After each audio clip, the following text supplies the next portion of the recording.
What's good, beautiful people? Today's video, we're about to watch a few corrupt police who have been caught and then end up doing a lifetime in jail. Appreciate everyone that take the time to drop a comment. If you're new to the channel, make sure to hit that sub button and notification bell. And without too much long talking, let's get to the video. Number 1. Wayne Jenkins.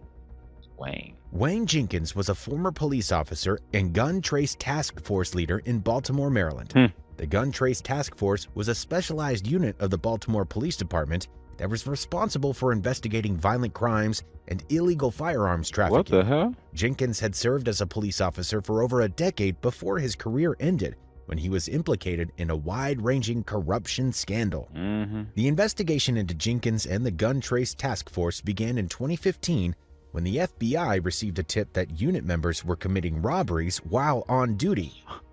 Hold on, what? So y'all don't even have the nerve to take your clothes off? No way, bro. FBI launched an investigation and discovered that Jenkins and his team indulged in various illegal activities, including extortion, theft, drug dealing, and planting evidence. Okay.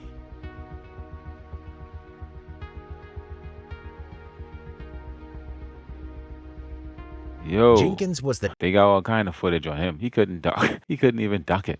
I hope he plead guilty. Let's see. task force leader and used his position to orchestrate many of the illegal activities. What the He hell? and his team routinely robbed drug dealers and others they believed had cash and drugs. They would steal money and drugs and then sell them on the street for profit. Wow. They also planted evidence on suspects to bolster their cases and obtain convictions. Jenkins and his team were eventually caught when they robbed a man who was an FBI informant. That's how they get catch? Wow. Stupid. Well, technically, good job for the FBI, but wow. It led to a lengthy investigation that revealed the full extent of their criminal activities. In 2017, Jenkins and 6 other officers were indicted on federal racketeering charges. Damn. The case against Jenkins and the Gun Trace Task Force was one of the most extensive corruption investigations in the history of Baltimore Police Department. Wow. The investigation exposed significant flaws within the department's internal accountability systems, including a lack of oversight and a culture of impunity. That means anything goes. They was letting anything slide. Baltimore gotta be a wild place. Have to be. If the police like this, man. Anyway. In 2018, Jenkins pleaded guilty to several charges, including racketeering, robbery, and filing false reports. He was sentenced to 25 years in federal prison without the possibility of parole. Ooh. Oh, so that means he's spending a whole 25. Don't even think about getting released anytime before 25. Top notch. You know what? He deserved. You know what? I won't say that. But anyway, yeah. Good looking judge. Jenkins' sentencing was a significant moment in the investigation, as he was considered the ringleader of the criminal enterprise. Jenkins' sentence reminded other police officers and public officials that law enforcement would not tolerate corruption in law enforcement. Right. It was also a reminder that the actions of a few bad actors could profoundly impact the community's trust in the police. Overall, Wayne Jenkins' case is a cautionary tale of the importance of integrity in law enforcement and the devastating impact of corruption on public trust and safety. While the vast majority of police officers are honest and dedicated public servants, it's essential to hold those who engage in corrupt activities accountable for their actions. Yeah, lock them up. There's plenty more than them. They just happened to find him under some FBI sting, but way more than them. Another Jenkins, probably 10 more Jenkins in Baltimore alone. The case against Jenkins and the Gun Trace Task Force underscores the importance of robust oversight and accountability mechanisms to prevent corruption and ensure that police officers uphold their duty to serve and protect their communities. Number 2. Michael Dotro. Michael Dotro was a police officer in the township of Edison, New Jersey, who committed multiple crimes, including arson, conspiracy to commit official misconduct, and stalking. Hold on, arson. So he trying to burn up places. Okay, that's just a wild fella, yeah. And stalking is that's you know how bad you have to be a stalker to get a stalking charge? Wow. And as a police? Good Lord. In 2013, Dotro set fire to the home of a superior officer with whom he had a disagreement with. The officer's Okay, he may be a little loco. He just ended up on the force. family, including 2 children, were inside the home at the time, Oh no. but fortunately, no one was injured. Okay. Dotro also attempted to burn down the home of another police officer he perceived as a rival. What? In addition to arson, Dotro was charged with conspiracy to commit official misconduct for using police resources to access information about individuals involved in a lawsuit against him. Dotro's legal troubles continued when he stalked his former girlfriend and made false police reports about her. This man, yeah, he just was one of them local ones who made it on the force. Like he, like these charges was bound to happen anyway, type thing. Like I don't know. Like I could see him being a mall cop and still get some of these charges. Like it just that's something within him. I don't even know what to say. He could be a carpenter and still catch these charges. Like I don't know. He just weird, bro. He used his position as a police officer to harass and intimidate her, and even Wow, installed a tracking device on her car. He bro. was charged with stalking, falsifying a police report, and computer theft. In 2017, Dortro pleaded Wow. guilty to 1 count of conspiracy to One? commit official misconduct and 1 count of arson. In exchange for his plea, prosecutors dropped the remaining charges against him. Nah, no, hell no. See, that ain't cool. No, don't drop no charges. Give him all the charges. All them stupid, them stupid charges. Give him all of them. Let them time add up. He was sentenced to 20 years in prison and is not eligible for Ooh, parole until he serves at least 17 years. ooh, ooh. Okay, 20 ain't bad. Okay, yeah, I got 17, because, after 17, he probably get released anyway. It's just what a cop favor. Whoa.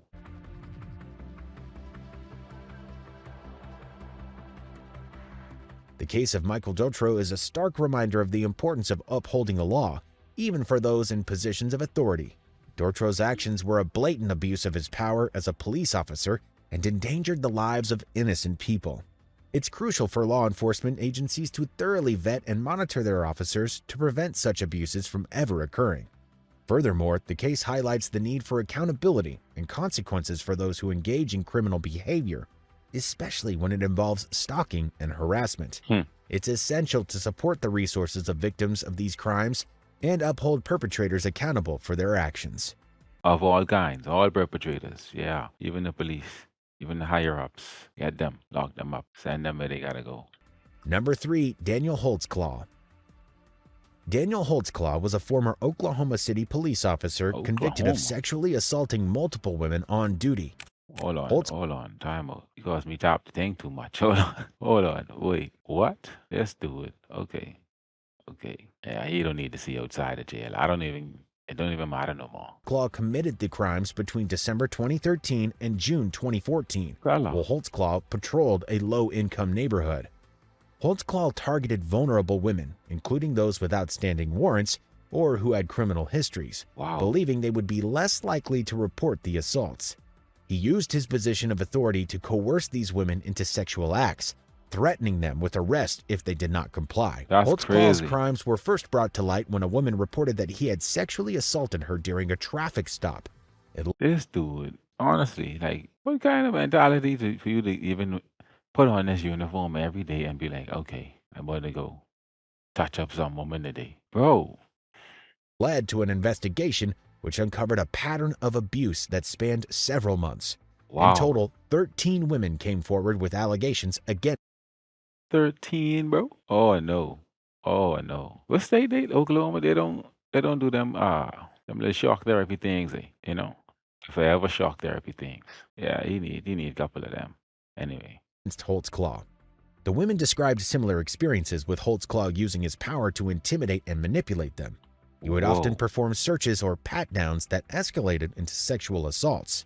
He also made suggestive comments and demanded sexual favors in exchange for leniency.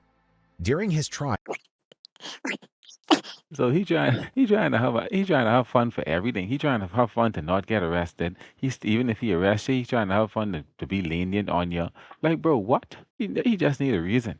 He don't even care. Oh, he don't need to see light no more. Holtzclaw maintained his innocence, claiming that the women had fabricated the allegations as part of a conspiracy against him. Right. However, the jury found him guilty on 18 counts, Yeah. and the judge sentenced Holtzclaw to 263 years. Why?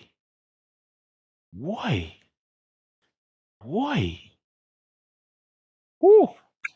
Yeah, I got applaud. Don't think I ain't got applaud. I got applaud. Yeah, I trying to figure out why he crying. Like, you crying for, bro? In prison, Holtzclaw's crimes devastated his victims, who were already struggling with poverty, addiction, or mental health issues. They were left traumatized and ashamed, with few resources for support or justice. The Wow. case of Daniel Holtzclaw represents a disturbing example of the power dynamics and systemic issues that contribute to police brutality and sexual violence. Hmm. The case also highlights the complex intersection of race, class, and gender in cases of sexual assault. Holtzclaw's victims were predominantly women of color, many struggling with poverty, addiction, or mental illness. Been all up in the hood and thing. I see that means he particular.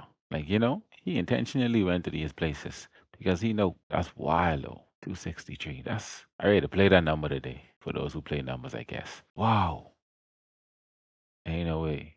These factors made them vulnerable to abuse and less likely to receive support or justice. The fact that Holtzclaw specifically targeted these women underscores the need for a broader conversation about how systemic inequality perpetuates cycles of violence. Exactly. Furthermore, the trial and conviction of Holtzclaw raised ethical questions about the role of law enforcement in society. As public servants, citizens entrust police officers with protecting and serving their communities. When they abuse that power, they harm individuals and erode the public's trust in law enforcement. Number 4. Zachary Wester. Zachary Wester was a former sheriff's deputy in Jackson County, Florida, who was accused of planting drugs on motorists during traffic stops and arresting them on false charges. The investigation into Wester's conduct began in 2018 when a prosecutor in Jackson County noticed irregularities in the case that Wester was bringing to court. You know you doing bad when your own boss notice the thing. Like, come on, bro. You gotta do your job. Even if you, never mind. Even if you're faking, like, even if you're planting evidence, like, know what you're doing. Fool. Prosecutor contacted the FDLE, which investigated Wester's conduct. The investigation uncovered a pattern of misconduct and abuse of power that had been ongoing for several years, Whoa. ultimately leading to his arrest and conviction on numerous charges. According to the FDLE investigation, Wester routinely conducted illegal searches of vehicles during traffic stops and planted drugs or other contraband on motorists. Wow. He would Bro, my thing is, your camera on though. then arrest the motorists on false charges and submit false reports to cover up his actions. In some cases, Wester also stole money from the motorists he arrested. Now that's wild. That is crazy. The investigation uncovered numerous instances of Wester's misconduct, including at least 12 cases where he wrongly arrested motorists on drug charges.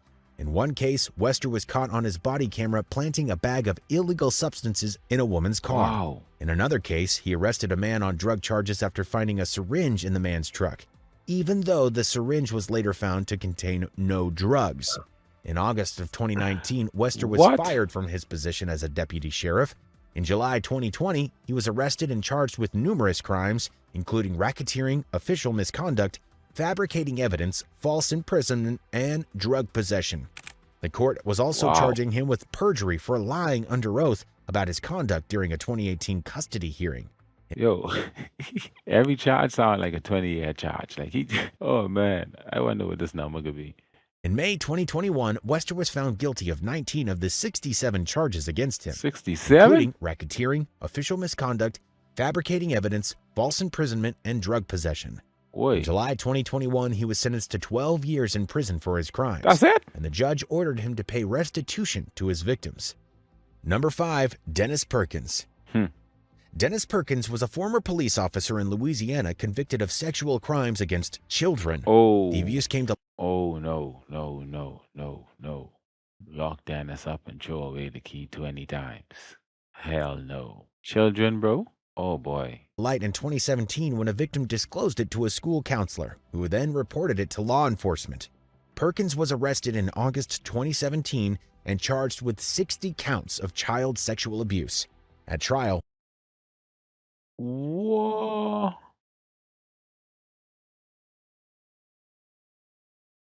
I legit, like for a sec, I had to pause. Like for a second, I legit thought 60 was an error. Like, whoa, 60 counts, bro? Oh my goodness, bro.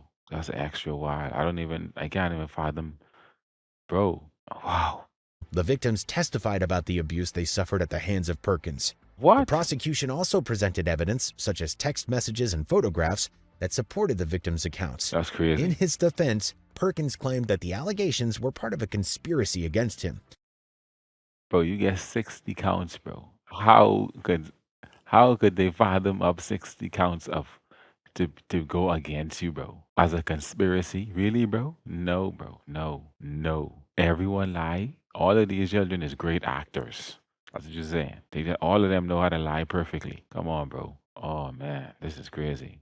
And that the victims had been coached to lie. However, the judge sentenced him to 100 years in prison without the possibility of parole. I was looking more like 263. Like, you need like 263 somewhere up in there. Just even though it don't matter, just to make you feel good. 263 or 362. He could, and that's even better. 362. Yeah, I like that. Perkins' case drew Wow. national attention due to his background as a police officer. Perkins had worked for several law enforcement agencies, including the Livingston Parish Sheriff's Office, the Baton Rouge Police Department, and the Louisiana Attorney General's Office. This man done been around the whole state. Like he done been everywhere. This is crazy, bro. Wow. They need to send him to like one of them prisons on the island or something. Like or under, one of them under the ocean prisons. They probably got stashed somewhere. His conviction raised questions about how he can continue working in law enforcement despite misconduct allegations. Following Perkins' conviction, his wife, Cynthia Perkins, who was also arrested and charged with obstruction of justice. What? She was accused of bribing one of the victims to recant their testimony and attempt to intimidate this witness.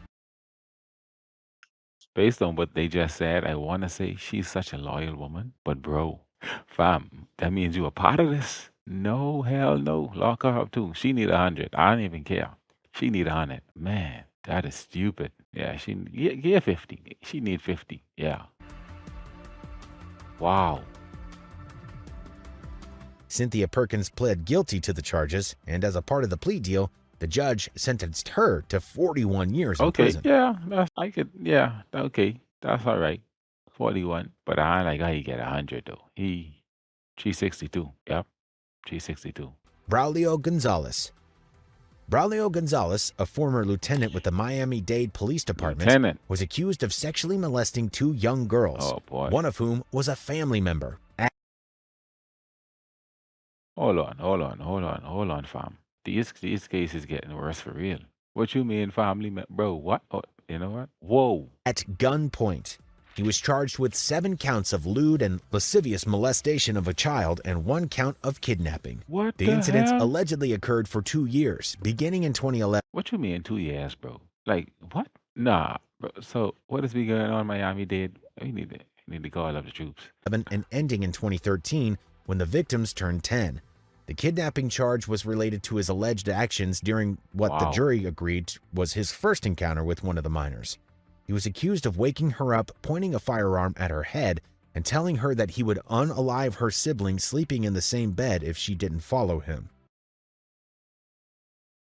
Bruh, I just want to believe some people just end up being possessed. Because why would you do that, bro? Yeah, something take over this man. This something take what he possessed. That is crazy, bro. Gonzalez led the victim to his bedroom and sexually assaulted her repeatedly over the next 2 years. What? Gonzalez was arrested in 2018 after one of the victims told her Hold on. Time out. So he get away? So he ended up getting away. Well, what's going on? Yeah. 2018. That's 5 years later. Holy crap. psychologist about the sexual assault. He was put under house arrest while awaiting trial, and the department continued to pay him his salary even after his arrest. No way. 9 months after his indictment, another victim came forward. No Gonzalez way. was sent to jail before trial. He remained incarcerated and maintained his innocence even as the jury convicted him on all counts. What? The judge sentenced Gonzalez to life in prison for his crimes. He is appealing the verdict. Bro. So he did this thing, got away for 5 years. After it come out after the 5 years, another one popped up saying he did it to them. Yeah. Like, yeah, life is fine. We ain't got to put a number on it, you know? It ain't got to be 100. 263, 362. Just life. No light, no parole, just life. Keep it there. Wow.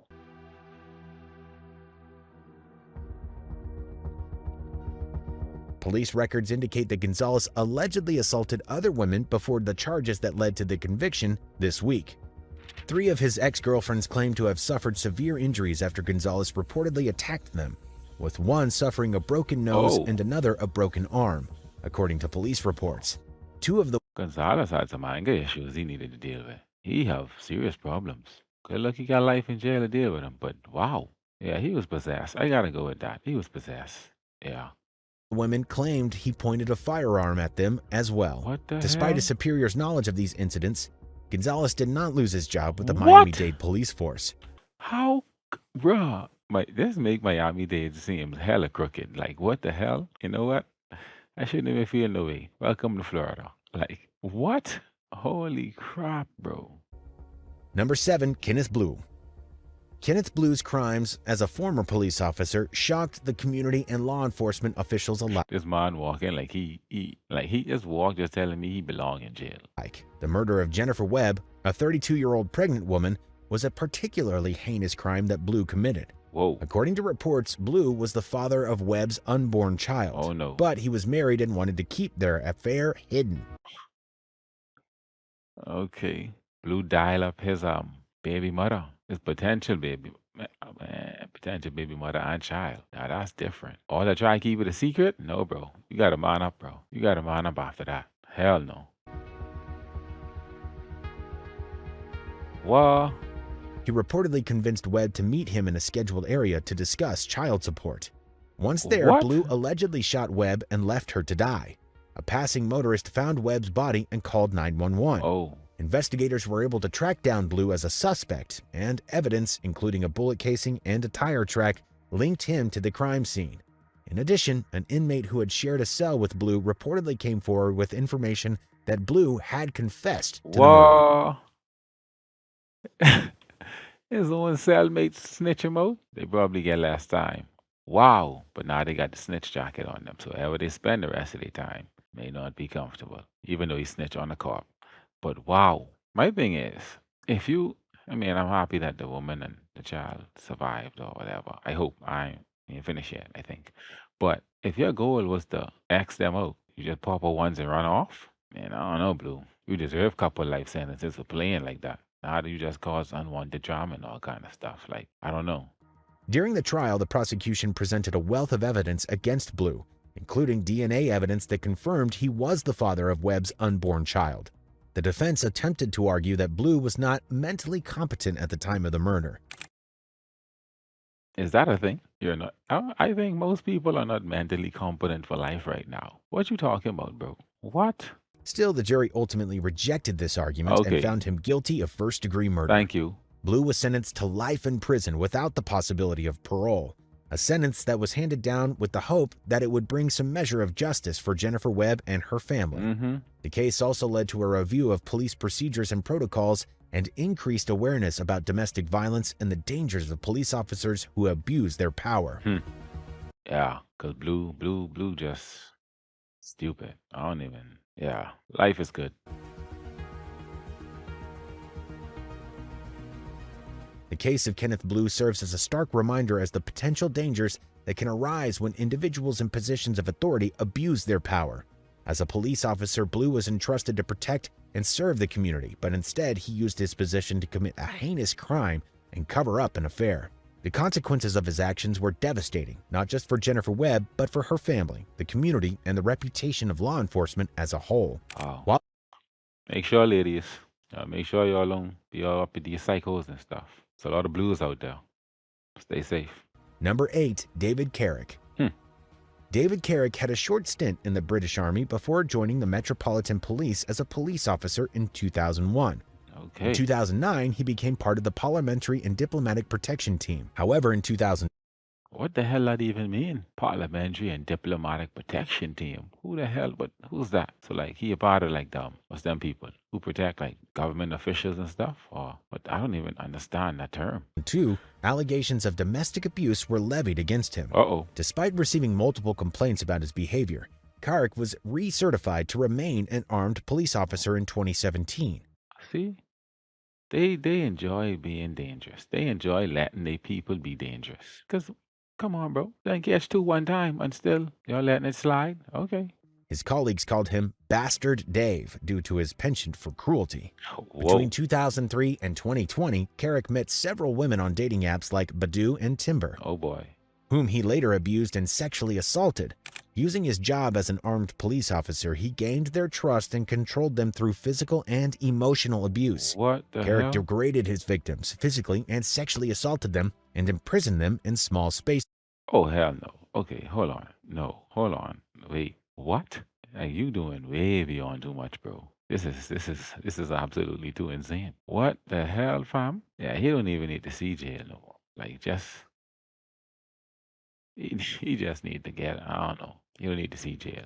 In October 2021, another woman reported that Carrick had sexually assaulted her a Hey, year this is earlier. just 2 years ago. She What the decided hell? to come forward in response to the kidnapping, sexual assault, and death of Sarah Everard by another Metropolitan What? Police officer. Carrick was arrested and suspended from police work. Initially, he pleaded not guilty to all charges against him.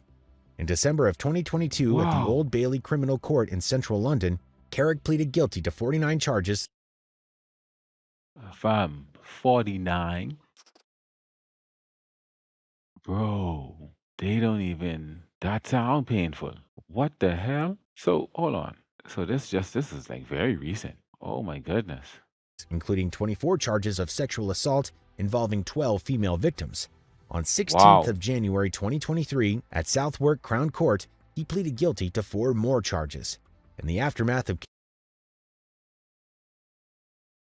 Get him somewhere under the water. Yeah, he need to go under the water. That's it. He just need to go under the water. That's it. Carrick's conviction, the Metropolitan Police re-examined past claims of domestic abuse or sexual offenses against Met officers and staff Oh and my investigated God. around 1,000 of its 45,000 employees. This man was vicious. He just was everyone he encountered was a problem. And this lasts for too long.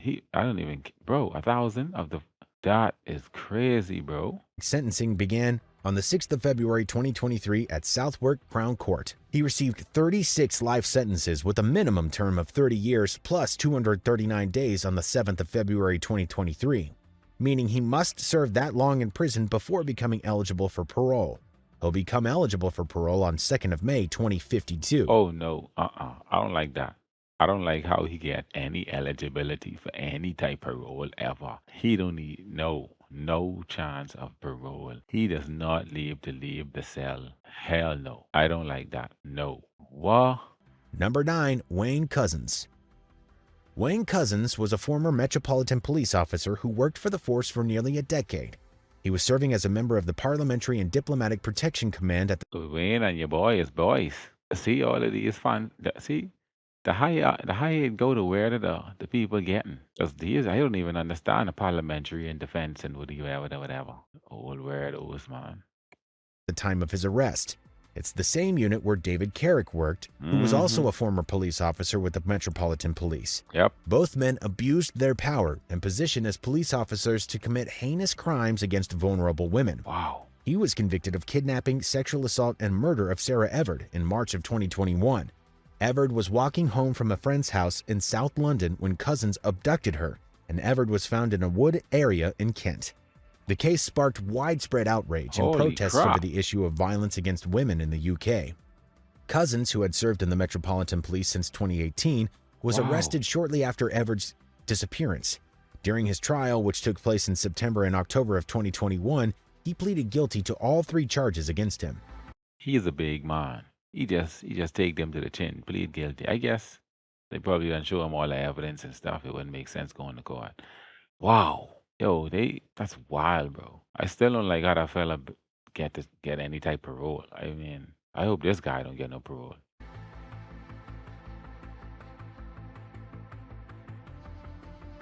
The court heard how he had used his police training and equipment, including handcuffs and a police ID, to kidnap Everard and then sexually assault and take her life. In December of 2021, Couzens was sentenced to a whole life term in prison, Yep. which means he will never, ever be released. That's what we into. Yep. No light. No more freedom for you. Hope you had fun. The judge described his crimes as a betrayal of trust that the public places in police officers Right. and said he had shown no remorse for his actions. The sentence was welcomed by Everett's family and campaigners against violence against women. Wow. Cousins also raised questions about the issue of violence against women in the UK and sparked a broader debate about the treatment of women by the police.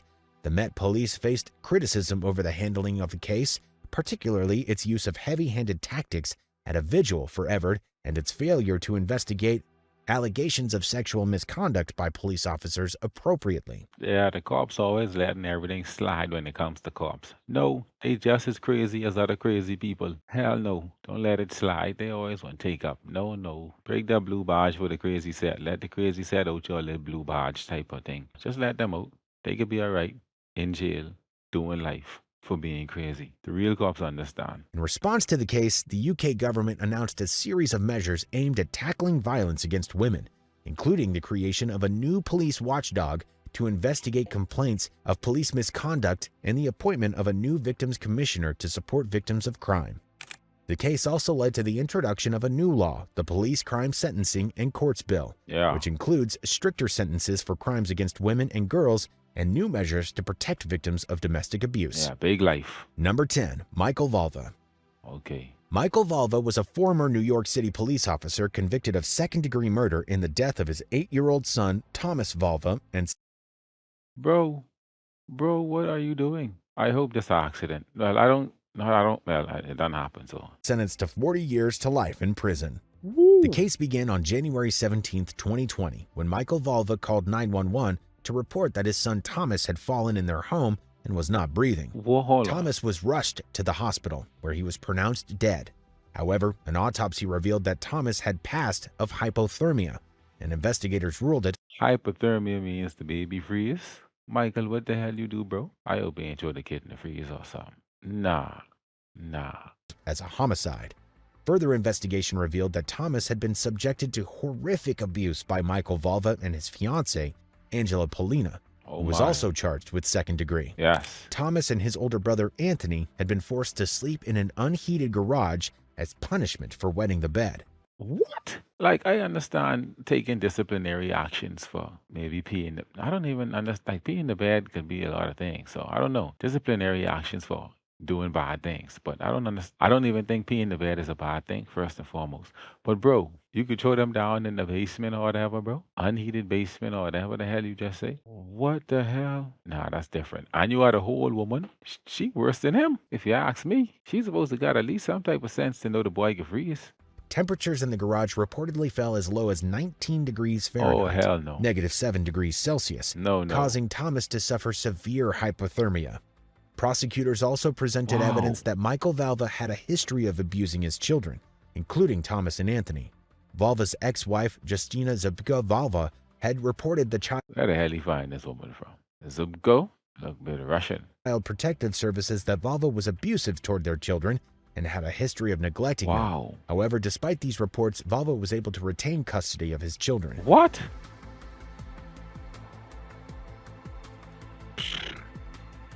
During the trial, jurors heard audio recordings in which Michael and Polina mocked and ridiculed Thomas as he took his last breaths. The recording also Wow. revealed Valva saying he didn't care whether Thomas lived or not. On March 25, 2021, Michael Valva was convicted of second-degree murder and endangering the welfare of a child. The judge sentenced him to 40 years to life in prison. Yep. Angela Polina was also convicted of second-degree murder and received the same sentence. Lovely. Send the two of them up. No, like 40 years though. That's still close. That's close. I don't know. They may have to revisit this case and get them like an extra 40, just to see. Because that's cruel, bro. Cruel and vicious. The case sparked outrage and calls for reform in New York State's child welfare system. Yeah. Critics accused Child Protective Services of failing to intervene despite multiple reports of abuse, and lawmakers proposed reforms to improve the system's response to reports of child abuse and neglect. See, the thing is, I just feel like they only just get away because of the cop. They may have just showed up. The child protective people may have pop up. Michael may have pop bad. Hey, I got this under control. XYZ, go back to where you from. let me finish beat up on my child. No, bro. Check them people out. They just as crazy. They just as stupid. They just as cynical. Wow. Thanks for watching. Those were some highly corrupted cops being caught and jailed for a lifetime. Make sure to hit the like, drop a comment. If you're new to the channel, make sure to hit that subscribe button and notification bell. See you in the next one.